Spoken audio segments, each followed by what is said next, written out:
without giving you spoilers and stuff, we're good at that. Because we're fan of not spoiling things. So let's talk. I don't know what to call it anymore. Thunderbolts or the New Avengers. Listen, both of them. Yeah. But let's not get stuck there. Let's tell them without telling them. Okay, to start it off, how are you feeling about it? I'm gonna rate it right away. Right away? Yeah, right away. I'm gonna give it, and a lot of this is coming from the ending, a 7 out of 10. 7 out of 10? Yeah. And what do you mean a lot of this is coming from the ending? What do you mean by that? It anchored it to the 7. Because before it was a little on the slower side. Gotcha. But a story was told. Mm-hmm. A bunch of ragtag... I can't even say that word because they're not really superheroes. Anti-heroes, I guess you can say. Got together Mm-hmm. and defeated a villain that was very powerful. Okay. That's how far. Okay, I see what you're saying. You said a lot without saying a lot. Yeah. I'm in agreement with you as far as, mind you, we don't have a god. We don't have a Thor.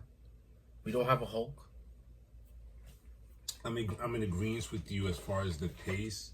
But as I was thinking about it, I was like, the pace made sense for this type of film because of this many people, heroes and stuff.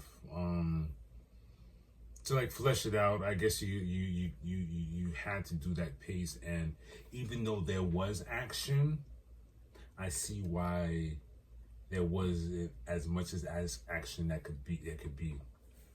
It could have got ugly quick. It could have got really bad, really awful, especially as you're watching and you understand what a Sentry or the Void is capable of. You're like, this doesn't even need to be 2 hours, really. No, but they made it 2 hours for a reason. For the sake of the movie. And hey, I'm gonna call me a sucker for it. I like that. I don't know what you can call it. That's, I don't want to call it sappy, but for what I'm trying to explain to dramatic, you guys, that's mellow, sappy, melodramatic, sad, making connections type of deal. I like, for instance, I liked what Yelena was bringing forth as far as what she was going through, and with what she was going through, she found her connection with Bob. Yeah, but then later we unraveled a lot of... And you see what I'm saying? Dirty laundry. A lot of dirty laundry. That unraveling of the dirty laundry... It got deep.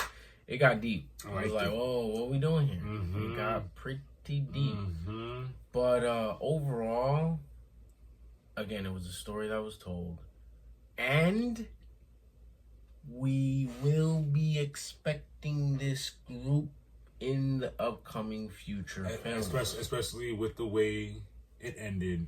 I hope we get a lot more. I like the comedic relief first ending with the Red Guardian even promoting his Wheaties box. Even with Walker, I like what Walker brought to the... it got deep with him. Mm-hmm. It hurt. I was like, oof. I like his little quips that he had. Again, I remember on I think it was the last episode, the episode before, I like a lot of characters on the Thunderbolts squad. I was looking forward to see where he was at with what they got going on with him. It was great to see Valentina again. Was great, but it wasn't. That's what I mean in that sense. It was great to see her again. Sneaky. Even her, she had her little skeletons. It was also pretty interesting how we just saw Captain America: Brave New World, right? And it's this movie continues after that because they were throwing the whole, our last president turned red. we understand now. We understand Timeline. where timeline This wise is this is literally taking after. place. Yep. That's very interesting. That was dope. It was a good movie. Again, the after credits is what made me give it a 7. I'll give it a 7 too. Because I was a little on the 0.5, 6. But the very last part was like, that's why I came here. I got you. Out of all the characters there, who was your favorite? Or do you have one? Red Guardian. That boy's hilarious. Yeah, he is. He gives me what I need as far as the comedic relief. I'm stuck between even though I liked what the bootleg Captain America had going on, it's a tie between. I love Bucky, man, but it's a tie between Bucky and Yelena. Who called him a dime store Captain America? Who said that? Oh, homegirl that faces through the walls. You sure? Yes. Yeah. That was good. That was a gut punch. Dime Dime store Captain America? I wouldn't want to be referred to that. But all in all, it was a good movie. I like where it's going. I like the cliffhanger continuation they gave us. I loved. You guys got to see and understand what I mean when I say I love the Void look. You've probably seen it in the trailers and whatever the previews that showed you.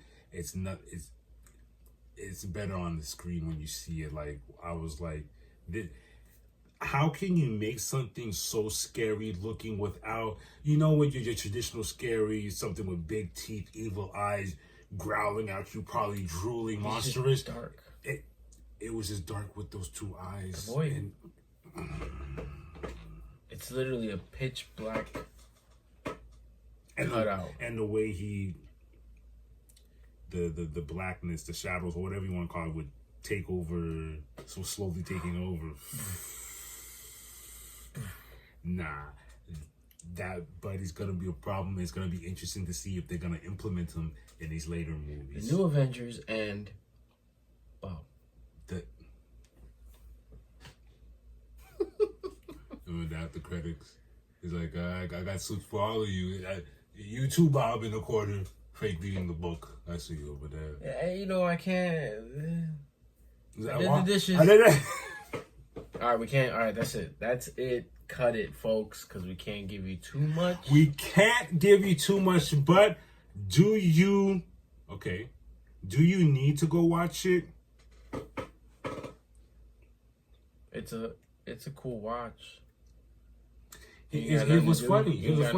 There's many other movies I could tell you absolutely need to watch. This one's a yes and no. More no than yes. Yeah, I see. Because for what's to come, you're gonna see some of these people in the next whatever movie. And you're gonna be like, where? Because timeline wise, like compared to other movies, it's not a big mystery as to where it's taking place, where they at. Like it's nothing crazy like that. It is a great film.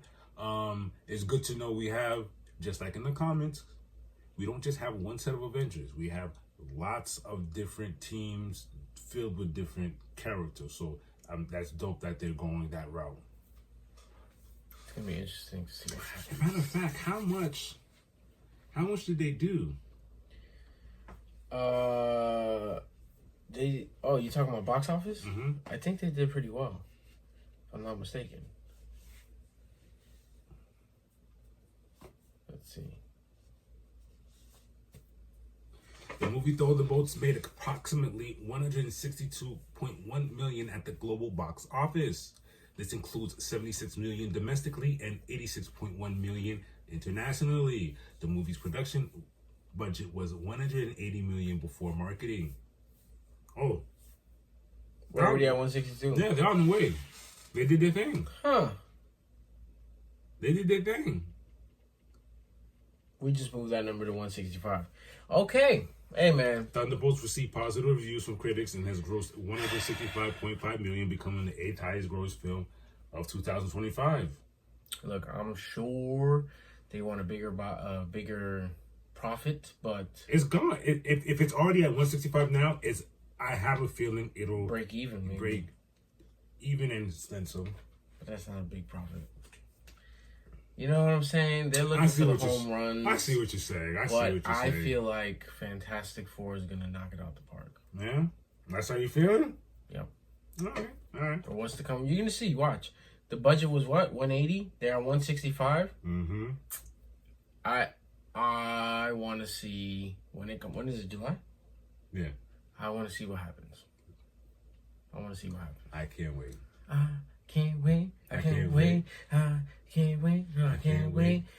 And on that note, that's it for Marvel news. Till next time, y'all.